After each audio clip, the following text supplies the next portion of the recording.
Hey, I'm Jade, and today I wanted to share a few reasons why you might still be stuck with OCD. If you feel like you've been working really consistently on your recovery, there's a few things that I experienced as reasons why I wasn't making progress.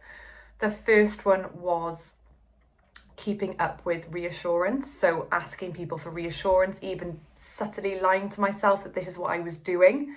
That's something that's really easy to fall into when we're feeling really stressed, really anxious, and we know that just getting that quick fix of reassurance is going to give us another day of peace. I know how tempting it is.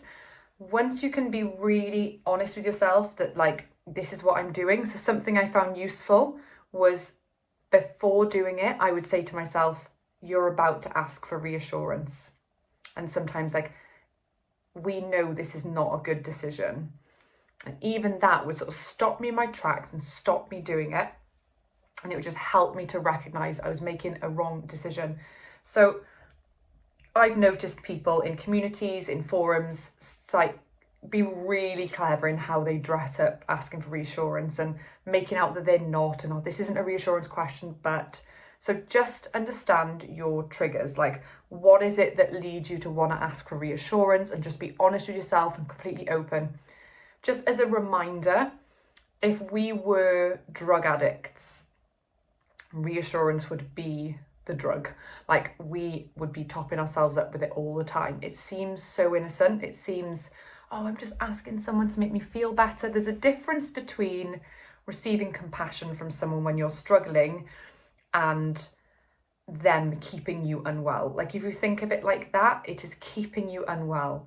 If there's a parent saying to a teenager, oh, you'd be the last person in the world to do that awful thing, they're not realizing that they're keeping their loved ones stuck, because that reassurance, that constant loop of reassurance is only keeping them obsessing and topping them up so they feel less anxious, telling them there's something to fear, and carrying on with that cycle. And then that leads on to the second one, where we are. So one of the other things that held me back was, like, doing a lot of reading about it, learning about OCD, understanding how it all works, but never actually doing the exposure homework, not actually going for it with exposures. So exposures are such a huge part of our recovery, and they should feel very uncomfortable, and exposure is never fun. It should feel difficult and challenging. If your exposures are not leading you to feel spikes of anxiety, they're probably not strong enough. They're probably not, like, linked enough to your fears.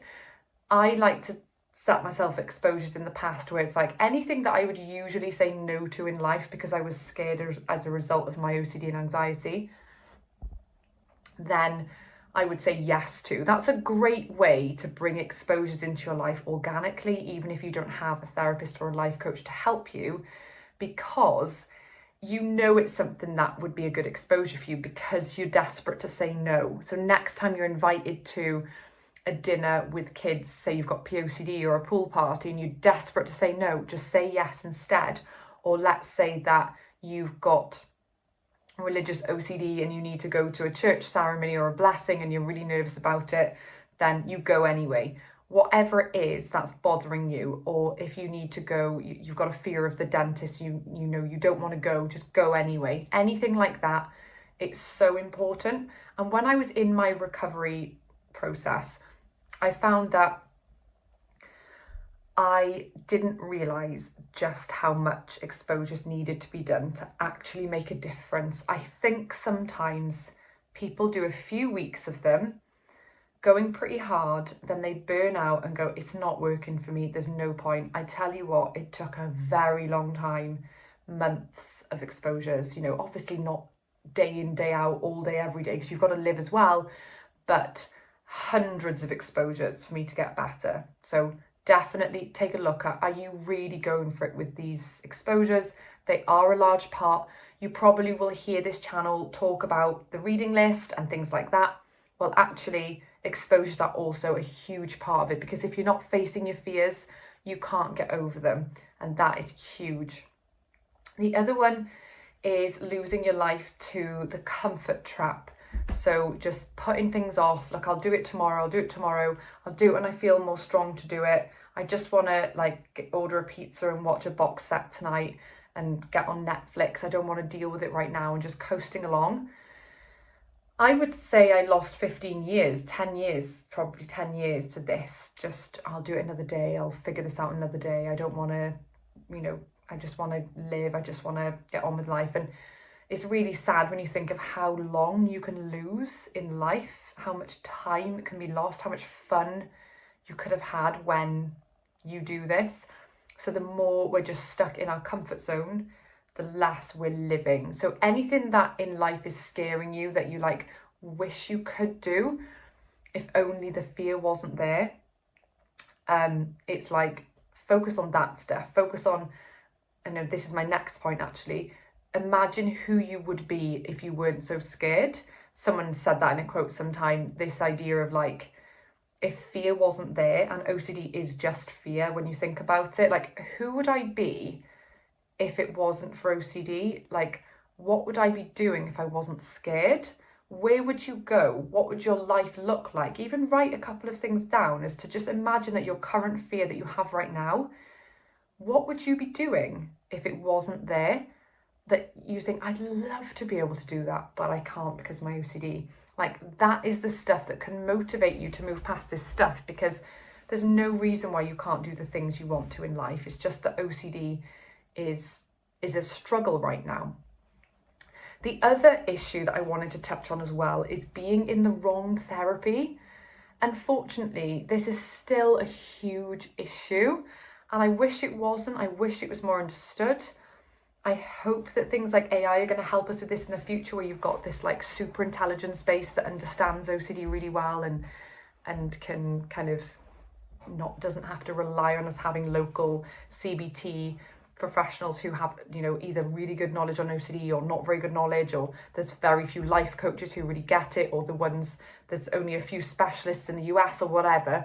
I would love it to be more mainstream, that there's just a lot of resource and advice available for people with OCD, or just clone Rob, Nick, Momin from this channel so that there's hundreds of them and we can help everybody. So a few of the things that I did that weren't so great. My first therapy type, because I didn't know I had OCD, was talking therapy, which is basically where we just talked about stuff and went down rabbit holes and looked at my childhood and reflected on my values and mapped out, my values are this, that I wouldn't commit the thoughts I'm thinking, and it was just really bad for OCD. It was the opposite. I'd say that is probably pretty rare these days. I hope that's rare these days to not have noticed that I have OCD.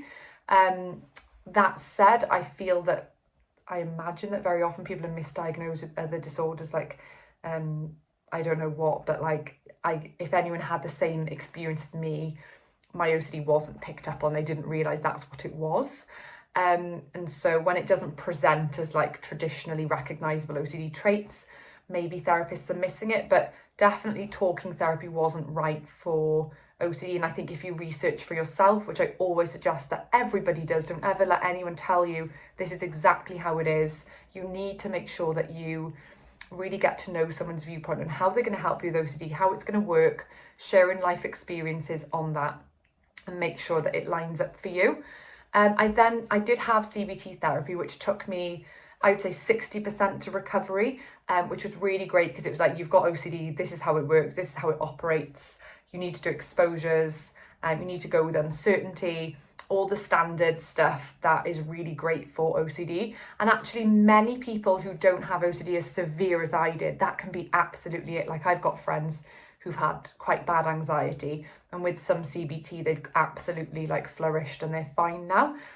I think where people like me, where it was way more latched, there was just that little section still that was but what if it's real? What if it's real? And it never ever quietened, no matter how many exposures I did, no matter how much I left it alone. What if it's still real was what got me stuck. And so if you're struggling with that, I would say the final piece is the work of this channel of Robert Bray on unconditional acceptance and rational thinking, so that we can learn not to be scared of OCD anymore, not to be scared of our fears. So it's like when you're a kid and you're scared of the dark, and then you learn to see it's not scary, and so then you're not scared. It's that simple. That's how I view OCD recovery, is like training ourselves that something's not scary. And if you think that sounds wacky, like if you think about exposures, that's literally what they are. Exposures set you a piece of homework in line with your fear to face it, so that the idea is that it goes. Well, if that's not doing it, we need to get into the core of like, what's the belief behind this? Why would it be so scary if I got cancer? Or why would it be so scary if I married the wrong person? Or why would it be so scary if I actually did commit an act and had to go to a prison? You know, I don't want it, but why would it be so scary? And then breaking that down and then being free from OCD. So those are the things that I had gotten, not wrong, but those are the things that were holding me back from getting better. I would love to hear from you if there's any that I missed. I think the biggest one for me would always be the motivation factor. Like, there's many different thoughts on motivation. I'm not talking about feeling motivated to do exposures, but I do feel like there does need to be a deep down motivation for change in your life. I was like, I'm not living like this anymore. I don't care what it takes. I'm going to go through hell if I have to. That kind of deep rooted motivation that day on day I didn't feel. But actually just having habits for doing homework wasn't going to cut it. I had to have this like driver for my life vision, for like, I want to live the life I want to live, and I'm not letting this beat me anymore. The same way of like, you have to be persistent and motivated to be able to run a triple marathon or do something huge in life. I don't see recovery as easy. Anyone looking for it to be easy is going to be disappointed, because unfortunately still today, and who knows what the future holds, it's still really difficult. And so that's where we need to get to, is that we are motivated for the life that we want. We are willing to go through uncomfortability, is that a word? Uncomfortable times. We're willing to be like, for me, I was like dragging myself out of bed at times with the exposures I was doing and with the work I was doing to push through these fears. Like, I can't tell you how bad my OCD was. Like, you can watch other videos where I explain. In fact, one of my last videos is about the most difficult times in my OCD journey, which people don't always realize, because I'm so like, hey, I'm good these days, it doesn't affect me anymore. If you saw how bad I was, then yeah, it's like pretty shocking. And then having that motivation, that determination, but also like coupled with a commitment to just really going for it with the habits, and like, I'm not giving up on this. And so if you want to get better, you can. The tools there. I've done it, others have done it. And yes, I still have OCD. My brain is still a brain with OCD, but it's not driving my life or affecting my life in any real way anymore.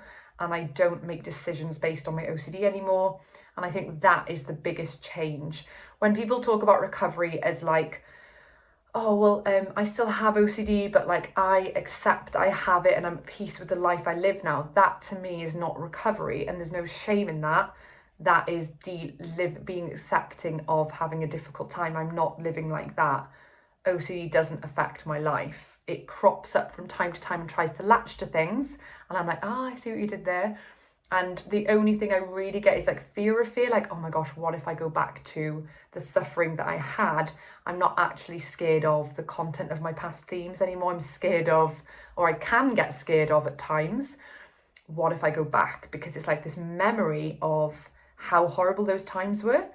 But because my brain is set up with a framework of rational thinking, it's like, well, okay, I don't want to go back there, but if I did, I've been through it once, I can go through it again, I'd probably learn even more again. So that's probably why I'm not going back there, because I'm not scared of it. So please leave any comments below if I've missed anything, if there's anything that you think, oh yeah, that's a barrier holding me back as well. I hope this has been a useful video, and I will talk to you soon.